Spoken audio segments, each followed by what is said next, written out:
Krisis sedang memanas di Timur Tengah, menjelang berakhirnya tenggat waktu gencatan senjata antara Amerika Serikat dan Iran. Pada tanggal 21 April 2026 ini, situasinya menjadi semakin tegang. Kapal induk ketiga milik Amerika Serikat mendekati wilayah tersebut. Donald Trump memperkeras nada dan menegaskan bahwa ia tidak ingin memperpanjang gencatan senjata dengan Iran. Yang sedang dipertaruhkan sekarang adalah berakhirnya gencatan senjata selama 2 minggu yang akan berakhir pada hari Rabu 22 April. Tepat pada saat Washington berusaha memaksakan kesepakatan dengan tekanan maksimal dan Teheran berusaha bertahan tanpa mengakui mundur. Ada pergerakan kekuatan nyata di laut. USS Gerald R. Ford sudah beroperasi di bawah komando militer Amerika di wilayah tersebut di Laut Merah. USS Abraham Lincoln sudah beroperasi di Timur Tengah sejak Januari. Dan USS George H.W. Bush yang disebut sebagai gugus tempur ketiga sedang bergerak dari ujung selatan Afrika menuju Timur Tengah. Ini menunjukkan bagaimana Amerika Serikat memperketat pengepungan secara bertahap. Dengan kehadiran angkatan laut yang diperluas, kekuatan udara yang siap digunakan, dan pesan yang semakin langsung kepada Teheran. Atau menerima untuk berunding dengan syarat-syarat internal, atau bisa menghadapi serangan baru. Bagaimana tekanan ini diterapkan? Ini bukan sekadar retorika. Reuters melaporkan bahwa Amerika Serikat mencegat kapal tanker Tiffany yang terkait dengan Iran di perairan internasional dekat Sri Lanka dengan sekitar 2 juta barel minyak di dalamnya. Sebelum itu, kapal Iran lainnya sudah pernah ditangkap di tengah kebijakan interdiksi maritim. Ini mengubah permainan. Washington telah beralih dari ancaman abstrak menjadi tindakan langsung. Sekarang ini bukan lagi sekadar peringatan. Ini adalah intersepsi, pengendalian, pemblokiran, dan demonstrasi nyata kekuatan atas logistik Iran. Inilah inti dari sehari sebelum gencatan senjata. Iran ingin menunjukkan bahwa mereka masih punya kartu as. Amerika Serikat ingin menunjukkan bahwa mereka bisa menghancurkan kartu-kartu itu sebelum digunakan. Mengapa Trump begitu memperkeras sikapnya sekarang? Karena dia ingin datang ke meja perundingan dengan keunggulan penuh. Reuters mencatat bahwa Presiden mengatakan dia tidak ingin memperpanjang gencatan senjata dan menyatakan berharap bisa kembali melakukan pengeboman jika negosiasi gagal. Sementara itu, Associated Press melaporkan peringatan bahwa banyak bom bisa mulai dijatuhkan jika tidak ada kesepakatan sebelum batas waktu berakhir. Ini memperjelas metode Washington, bernegosiasi di bawah ancaman terbuka, dengan kekuatan militer yang terlihat, dengan blokade yang masih berlangsung, dan dengan kesan bahwa waktu tidak berpihak pada Teheran.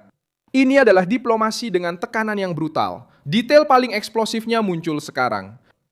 Kapal induk ketiga adalah USS George A.W. Bush, sebuah kapal kelas Nimitz yang berbasis di Norfolk. Menurut informasi terbaru dari sumber Angkatan Laut Terbuka, kapal ini pertama kali terlihat beroperasi di lepas pantai Namibia pada 13 April dan 19 April. Kapal ini sudah digambarkan sedang dalam perjalanan melewati ujung selatan Afrika menuju Timur Tengah untuk memasuki wilayah Komando Pusat Amerika. Dengan kata lain, kapal ini sudah mulai memperketat pengepungan dari sisi selatan, didampingi oleh kapal perusak USS Donald Cook, USS Mason, dan USS Ross, serta kapal pendukung USS Arctic. Rute mengelilingi Afrika ini juga menunjukkan kehati-hatian operasional, karena menghindari jalur yang lebih berisiko melalui Laut Merah dan Selat Bab el-Mandeb. Sebelum tiba di zona tekanan itu, kapasitas serangannya sangat besar, bahkan tanpa harus memasuki wilayah Iran. Sebagai kapal induk kelas Nimitz, kapal ini memiliki bobot sekitar 97.000 ton, panjang lebih dari 1.092 kaki, berlayar dengan kecepatan lebih dari 30 knot, dan beroperasi dengan sekitar 65 pesawat atau lebih. Selain kru, sekitar 3.200 pelaut di kapal, dan 2.480 di grup udara. Dalam kasus George H.W. Bush, sayap udara kapal induk 7 terdiri dari 4 skuadron FA-18 Super Hornet, 1 skuadron EA-18 G Growler untuk peperangan elektronik, 1 skuadron E-2D Hawkeye untuk peringatan dini udara dan komando, serta helikopter MH-60S dan MH-60 Romeo. Mengartikan hal ini, kapal ini dapat melakukan serangan terhadap target udara, laut, dan darat, membuka koridor untuk pasukan lain, membutakan radar dan komunikasi dengan peperangan elektronik, melakukan pengawasan selama berjam-jam, dan meluncurkan gelombang pesawat secara berturut-turut tanpa bergantung pada pangkalan di daratan asing. Itulah sebabnya hanya dengan mendekatnya kapal ini saja sudah menjadi ancaman nyata.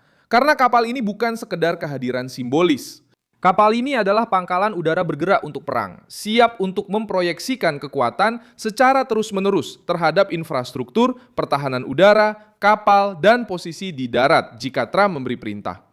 Secara praktiknya, apa yang diinginkan Amerika Serikat? Mereka menginginkan sebuah kesepakatan yang membatasi ruang gerak Iran untuk terus memperkaya uranium, mempersenjatai sekutu, dan menggunakan Selat Hormuz sebagai alat pengaruh geopolitik.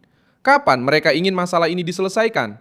Sekarang, sebelum gencatan senjata berakhir, di mana mereka ingin memaksakan penyelesaian ini di meja perundingan Islamabad, tetapi dengan tekanan militer yang mengiringi setiap kata dalam negosiasi. Dari pihak Iran, retorika tetap keras, tetapi suasananya tampak lebih rapuh. Reuters sudah memperingatkan, pada bulan Maret lalu telah menunjukkan bahwa kepemimpinan Iran memperlihatkan tanda-tanda jelas adanya perpecahan. Dengan perpecahan antara kelompok garis keras dan pihak yang lebih pragmatis. Terutama setelah melemahnya otoritas pusat dan semakin besarnya pengaruh garda revolusi dalam pengambilan keputusan strategis. Ini membantu menjelaskan mengapa pesan-pesan dari Teheran seringkali terdengar membingungkan. Satu pihak berbicara tentang negosiasi, pihak lain berbicara tentang perlawanan, yang lain mengancam dengan respons yang lebih keras, dan yang lain lagi mencoba mengulur waktu. Kekacauan ini justru melemahkan rezim saat mereka paling membutuhkan citra yang kuat. Disinilah letak triknya. Donald Trump melihat lawan yang terluka, terpecah, dan tidak punya cukup ruang untuk menghadapi perang yang panjang. Perhitungannya adalah mendorong Iran sampai ke batasnya untuk memaksa mereka membuat konsesi sebelum rezim itu bisa mengatur ulang pertahanannya sendiri. Reuters sendiri menunjukkan bahwa pemerintah Iran bahkan belum mengambil keputusan akhir untuk menghadiri putaran pembicaraan baru, meskipun Pakistan mengatakan telah menerima sinyal positif. Ini menunjukkan keraguan yang nyata, dan keraguan pada tahap ini adalah tanda kelemahan. Pada akhirnya, Trump ingin menutup tahap ini dengan Iran mundur, bukan hanya berbicara. Dan pesannya tegas, waktunya hampir habis, tekanan semakin ketat. Dan keputusan berikutnya bisa menentukan apakah gencatan senjata akan berakhir dengan kesepakatan paksa atau serangan dahsyat baru akan diluncurkan terhadap Iran.